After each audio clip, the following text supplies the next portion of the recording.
Hello, hello, j'espère que tu vas bien aujourd'hui dans ce nouvel épisode que j'avais vraiment envie de partager parce que je vois, on peut dire un tas de conneries, si on peut le dire comme ça. Enfin voilà, c'est mon podcast, je dis ce que je veux en fait.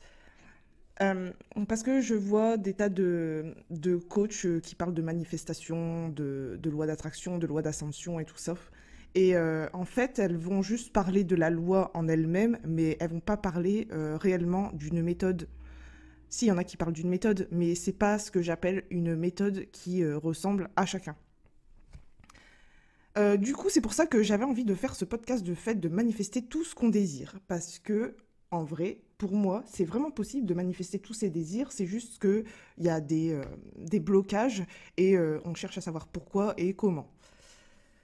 Donc, moi, je n'enseigne pas la loi d'attraction, mais plutôt une loi, enfin, les lois qui te sont familières à toi, celles qui te ressemblent, celles selon qui tu es plutôt. Et c'est vraiment possible parce que toutes les histoires incroyables qu'on peut entendre, moi j'entends des super histoires. Moi-même j'ai plusieurs anecdotes sur le fait que j'ai manifesté des choses que je ne pouvais pas m'offrir de façon financière, mais j'ai réussi tout de même à les obtenir sans passer par la case finance. Et ça c'est vraiment incroyable. Donc il y a plusieurs étapes selon moi. Donc j'en ai 5 à dévoiler. Moi, la première chose que je dirais, bien sûr, c'est de savoir qui tu es. Donc, il y a plusieurs méthodes de savoir qui tu es. On a plusieurs tests qui existent, mais moi, j'utilise principalement le Human Design. Le fait de savoir qui on est, c'est beaucoup plus simple d'utiliser ses points forts pour aller vers ce qu'on veut. Pour ma part, le fait de découvrir que j'étais manifestor, ça a vraiment changé ma vie. Le fait de découvrir qui j'étais dans cette âme, je sentais que j'avais vraiment une différence, un décalage avec tout mon entourage. Et en fait, le fait de le savoir, le fait d'en prendre conscience, ça m'a permis de m'assumer. Enfin, ça a pris le temps, hein, bien sûr. Ça prend encore son chemin. On va dire que je m'assume à 80%.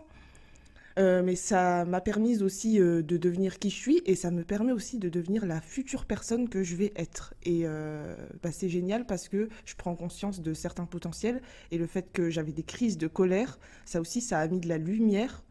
Oui, la colère, ça m'a vraiment aidée et ça m'aide encore aujourd'hui. Je sais pourquoi je suis en colère. Je sais comment je sais, ouais, je sais cette colère d'où elle vient. Et je pensais que j'étais anormale, je pensais que j'avais un problème. Et pas du tout. Et c'est ce que j'aime beaucoup montrer aux autres. C'est le fait de dire non, en fait, t'es tout à fait normal. En fait, t'es toi-même. Peu importe ce que tu ressens, ce que t'as. Juste le fait de dire intérieurement que t'as un problème, bah là, ça crée un blocage. Deuxième chose aussi, dans l'étape que j'ai envie de te parler, c'est savoir ce que tu veux, savoir où tu vas. Parce que si tu sais pas ce que tu veux, eh ben, l'univers t'amène n'importe quoi. Et ça, c'est un problème général de 80% des gens. Enfin, je dis au hasard, hein, c'est un chiffre au hasard, mais c'est ce que moi j'ai observé. Le fait de ne pas savoir ce que les autres veulent, enfin ce que toi tu veux, ben du coup, on t'amène un peu tout et n'importe quoi. J'ai un exemple, une personne que je connais, à chaque fois je lui pose la question, mais qu'est-ce que tu veux? Et la personne me répond toujours, ben je sais pas, je veux juste de l'argent. Bah si tu veux juste de l'argent, bah vas-y, tiens, je te donne 2 euros. Tiens, va t'acheter des bonbons. Je le dis en rigolant, mais la personne ne sait pas du tout ce qu'elle veut, et ça fait des années euh, qu'elle me répond, ben je veux de l'argent. Et elle me dit pas plus, je lui dis, mais est-ce que tu as des précisions? Non, elle ne sait pas. Et bah, son projet, c'est juste travailler, avoir de l'argent et avoir son indépendance. C'est tout. Alors, bien sûr, là, c'est le moment où je me positionne un peu en sauveur parce que c'est une personne qui est proche de moi et ça a tendance vraiment à m'agacer. Et en même temps, je peux rien faire pour elle parce que c'est cette personne qui décide. Donc, c'est vraiment important de savoir où on va. Moi, je sais que j'ai envie de voyager. Je sais que j'aime pas ma direction, c'est aussi j'aime pas rester à un endroit pendant des années. Certains de mes amis sont assez choqués sur le fait que je ne veux pas acheter de maison parce que le plus longtemps que je suis restée dans une habitation, c'est 4 ans. Et c'était 4 ans qui ont été longues parce qu'il y a eu 2 ans déjà, au bout de 2 ans, je voulais déménager. Mais en fait, il s'avère qu'au bout de ces 2 ans, je suis tombée enceinte. Et bah, j'ai eu mon fils. On est resté jusqu'à la deuxième année à peu près de mon fils. Et après, on a déménagé. On est resté même pas 1 an et demi. Après, on a encore déménagé. On est resté 6 mois. Après, on a encore déménagé. On a dû rester 1 an et demi. En fait, voilà, on fait que déménager, mais c'est parce que j'aime beaucoup changer d'environnement. Et ça, on peut le voir dans mon Human Design, que je suis une personne qui a besoin de changer d'environnement. Et c'est pas quelque chose qui est anormal, ça fait partie de moi et je suis totalement OK avec ça. Et d'ailleurs, là, en moins d'1 an, j'ai déménagé 3 fois. Et je vais encore déménager. C'est fortement prévu là dans les 2 mois à venir. J'ai pas encore de date précise, mais c'est encore prévu. Et ça ne me dérange absolument pas. Et j'aime ça, j'aime m'approprier un nouvel environnement, j'y trouve des points positifs. Parce qu'au bout d'un certain moment, je trouve des points négatifs dans l'environnement où je suis. Là, actuellement, j'habite dans une rue fort passante. Au départ, je trouvais ça agréable parce que j'adore la ville. Et aujourd'hui, je trouve pas ça agréable parce que y a toujours des personnes qui klaxonnent, y a des gens qui font la fête. Et moi, j'adore me coucher tôt. Il y a des amis qui se moquent de moi parce que je dis que je vais me coucher à 20 h, mais c'est pas une blague. Je me couche vraiment à 20 h. En règle générale, hein, ça arrive que je sorte au restaurant et puis je rentre plus tard. D'autres points, c'est que j'entends fort mes voisins, que j'ai une ouïe qui est assez sensible, donc je peux pas dormir sans musique ou sans boule caisse, c'est plus faisable, alors qu'avant je dormais sur commande. Je te jure, je dormais sur commande. Je pense que ma petite sœur pourrait en témoigner, que quand je dis je dors, dans les 5 secondes, je dors. Mais aujourd'hui, je suis plus du tout comme ça. Mon corps a énormément changé depuis que j'ai implanté le Human Design dans ma vie. Mais j'ai arrêté de fumer, j'ai arrêté de boire de l'alcool. Mes heures de sommeil sont beaucoup plus régulières. Et du coup, pour en revenir à mon habitation, ce que j'aime pas aussi, c'est que euh, c'est que j'habite dans une ancienne maison et quand il y a des bus qui passent juste à côté, la maison elle tremble. C'est très bien isolé au niveau phonique, juste à part quand j'ouvre les fenêtres bien sûr, mais c'est mal isolé en termes de... euh, j'entends les pas de mes voisins et puis j'entends nos propres pas. Je sais, j'entends tout en fait. Voilà, c'est mon ouïe qui est très sensible. Donc en fait voilà par rapport à ça et du coup j'ai envie de déménager dans un endroit un peu plus calme mais toujours proche de la ville parce qu'il faut savoir que mon environnement c'est market et du coup automatiquement j'aime les lieux urbains mais pas trop urbains non plus. Le centre-ville je pense que là j'ai bien testé, c'est pas fait pour moi. Troisième chose, ça va être sur la manifestation, manifester ce qu'on désire, c'est de déconstruire ses croyances limitantes, mais aussi euh, de savoir où elles se trouvent, enfin dans quel domaine on rencontre des résistances. Ça, c'était une question sur laquelle je me suis posée pendant longtemps. Je me suis dit, ouais, mais comment je fais savoir quelles sont mes croyances limitantes? Parce que là, j'en ai pas conscience. Est-ce qu'il y a quelqu'un qui va me le dire? Après, j'ai pas pris de coach spécifique. J'ai pris des séances par-ci par-là avec des spécialistes en theta healing, en hypnose, en EFT, mais j'ai jamais pris un accompagnement complet sur un coach de vie parce que je n'aime pas m'engager.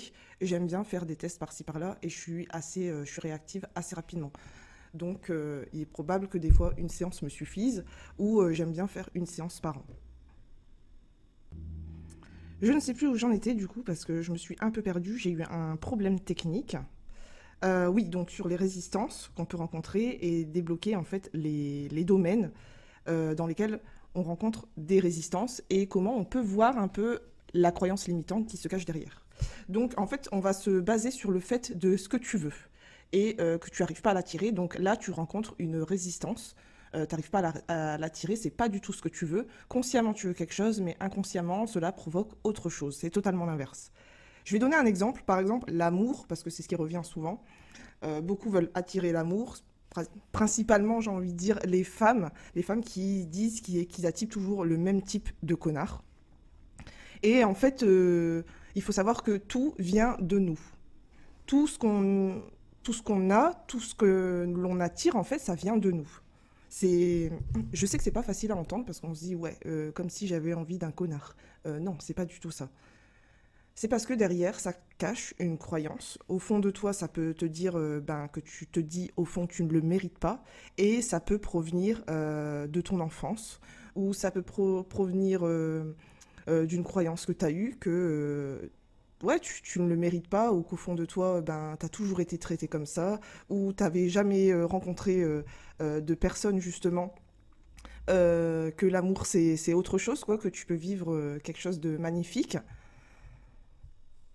Et c'est là, en fait, où comment tu vas l'enlever, la déconditionner, c'est pour moi de la transformer. Transformer ce que tu penses au fond, si tu dis que tu ne le mérites pas, tu mérites pas l'amour. Au fond, tu peux le transformer et te dire, je mérite l'amour. Alors tu peux donner des précisions hein, sur le type de personne que tu aimerais attirer dans ta vie. Et il faut savoir que tu vas devoir attendre, il va te falloir du temps en gros, un temps d'observation, un temps aussi de digestion, de transformation, parce que ça ne se fait pas du jour au lendemain. Observer tes pensées et vraiment prendre le temps de te guérir. Alors tu peux te faire accompagner. Là comme ça, j'ai pas de personnes, si j'en ai quelques-unes. Il y en a une, elle est spécialiste en human design et en styling.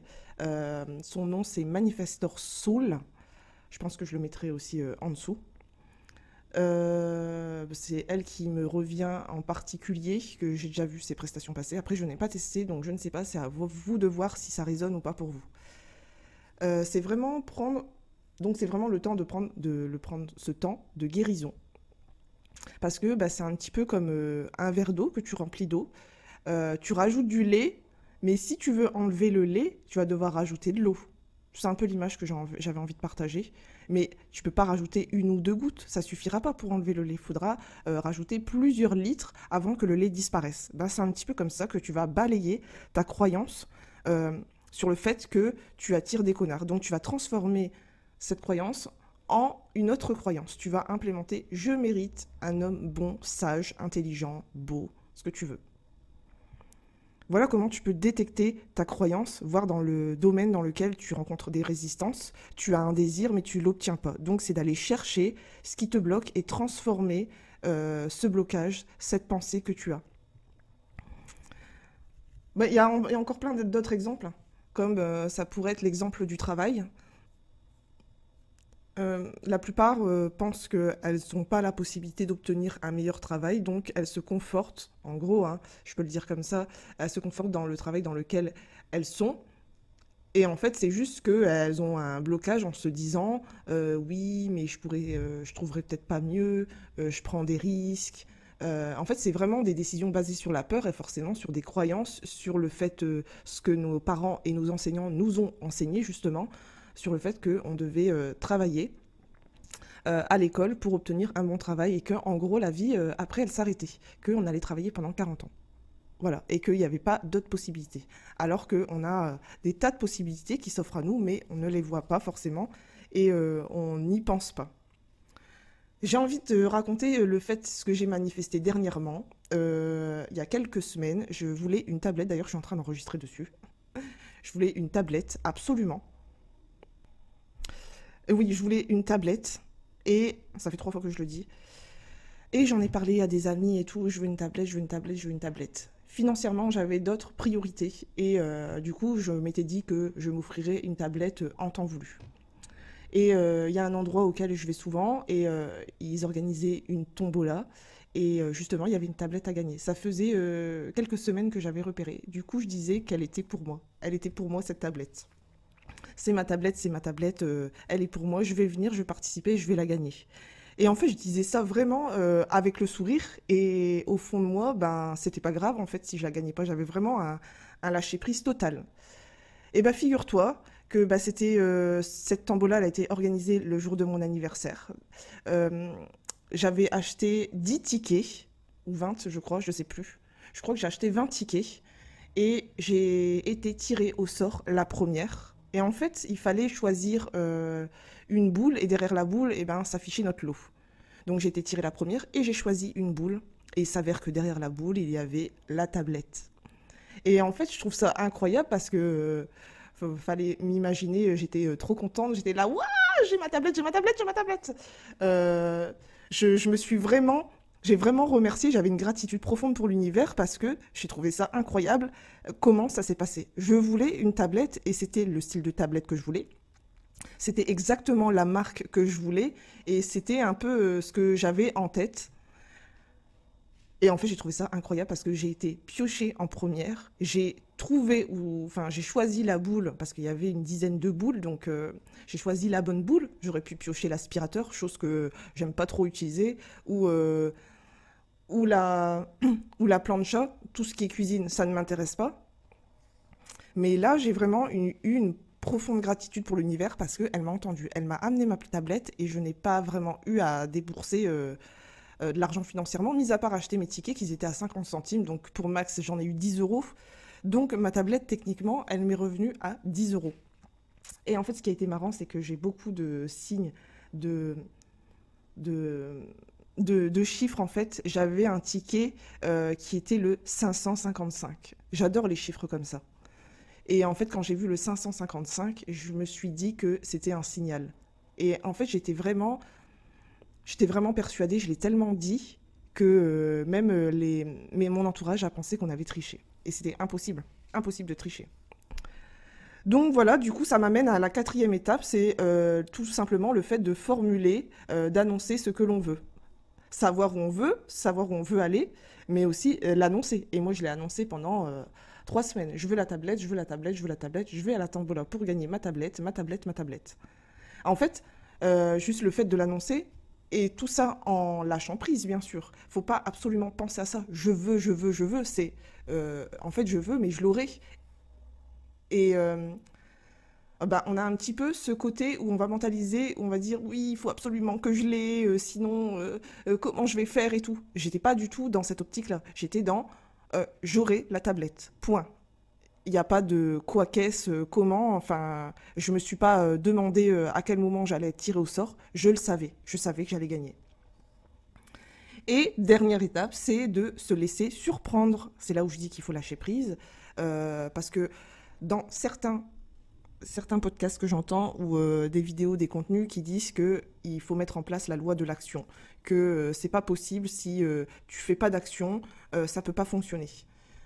Alors cette loi, elle est, on va dire, ouais, c'est ok pour dans certains cas et je dirais c'est pas ok dans d'autres cas. Parce que là, le human design, même si je dis que c'est pas une vérité universelle, pour ma part, je manifeste les choses de façon passive. J'ai pas besoin de faire énormément d'actions pour obtenir ce que je veux. Là, j'ai juste participé à une tombola, j'ai acheté des tickets et c'est tout. Et j'ai eu ma tablette. Donc ça ne nécessite pas, quand on parle de loi de l'action, on a l'impression que c'est beaucoup d'actions et vraiment tout mettre en œuvre pour que ça fonctionne. Pour ma part, j'ai déjà essayé de mettre tout en œuvre pour que ça fonctionne, mais pourquoi ça a bloqué? Parce que j'avais des croyances limitantes. Euh, il y a quelques années, j'aime bien donner cet exemple, c'est je recherchais un emploi parce que j'étais au fond du trou. Ça faisait quelques mois que je travaillais pas et que j'avais vraiment besoin de trouver un travail. Et en fait, je faisais du forcing. J'allais à tous les emplois possibles, tous les entretiens possibles. J'en ai passé des centaines. Je ne trouvais pas. Enfin, ça a duré pendant plusieurs mois jusqu'à ce que je trouve. Bon, il s'avère que j'ai trouvé, j'étais super contente sur le moment, mais quelques mois après, je me suis fait licencier parce que je leur ai un petit peu forcé la main et ça s'est pas très bien passé. Mais là, je me suis pas du tout laissée surprendre, j'ai fait du forcing et ça fonctionnait pas pour moi. Et je comprenais pas pourquoi ça fonctionnait pas, je mettais tout en œuvre, mais c'est parce que j'étais dans cette manière de faire du forcing. Déjà dans les étapes, c'était savoir où je voulais aller, ben, je voulais juste un travail. Moi, dans ma carte Human Design, j'ai besoin de précision. Plus je suis précise, et plus ça m'amène à ce que je veux. Vous pouvez le voir sur votre carte, alors il me semble que c'est la flèche en bas à droite qui va dire si vous avez besoin de précision ou pas dans vos manifestations. Bon, peut-être aussi je ferai un podcast aussi dessus pour les manifestations, savoir si vous avez besoin de précision ou pas, enfin quels sont les environnements aussi dans lesquels vous vous sentez le mieux. Mais ça veut c'est assez subtil les environnements parce que moi j'ai déjà habité dans un environnement qui est plutôt c'était une ville urbaine mais plutôt calme. C'était vraiment une petite ville de 8000 habitants. Et on peut dire que ça faisait presque campagne. Donc ce serait plus la cognition. J'en parlerai aussi plus tard. Si tu as des questions dessus, n'hésite pas à me le mettre en commentaire ou je ne sais pas si on peut le mettre en commentaire sur le podcast directement. Je crois qu'on peut le faire depuis le compte Instagram que j'ai créé en relation avec ce podcast. Donc voilà, donc je vais répéter les 5 étapes. La première étape, c'est de savoir qui tu es. La deuxième étape, c'est de savoir ce que tu veux, où tu vas. Peu importe en fait la tournure que ça va prendre, tu as une direction. Il y a une phrase type qui dit tous les chemins mènent à Rome. Et ben c'est la même chose. Si tu veux aller à Rome, peu importe, il y a plusieurs chemins possibles pour y aller. Donc c'est pas de savoir comment, c'est de savoir où tu vas. Troisième étape, c'est de déconstruire la croyance ou les croyances limitantes, justement, qui te bloquent dans ce domaine, ce que tu veux manifester. Exemple, l'amour. Quatrième étape, c'est d'annoncer, formuler ce que tu veux. Et n'hésite pas à te le dire tous les jours. Je veux ça, je veux ça, je veux aller là-bas, je veux aller là-bas. Et cinquième étape, bien sûr, c'est te laisser surprendre. Tu pourrais aller le voir plus en détail, pareil, dans ta carte Human Design, voir si tu es spécifique, voir ta façon aussi de manifester, parce que tu as une façon de manifester, tu as un biais cognitif préféré. Ça, tu peux le voir dans ma lecture Human Design PDF que je propose, ou tu peux demander cette spécificité dans la mini-lecture aussi que je propose. Mais du coup, je vais aller me concentrer sur cette partie-là. Voilà, je pense que j'ai tout dit pour cet épisode. La façon de manifester, la façon d'attirer tout ce qu'on désire. Pour moi, ces 5 étapes sont vraiment essentielles. Après, il y a d'autres choses qui rentrent en compte. N'hésite pas à me mettre 5 étoiles si tu as apprécié et à le partager. Pour ma part, je te souhaite une bonne journée, et je te dis à bientôt.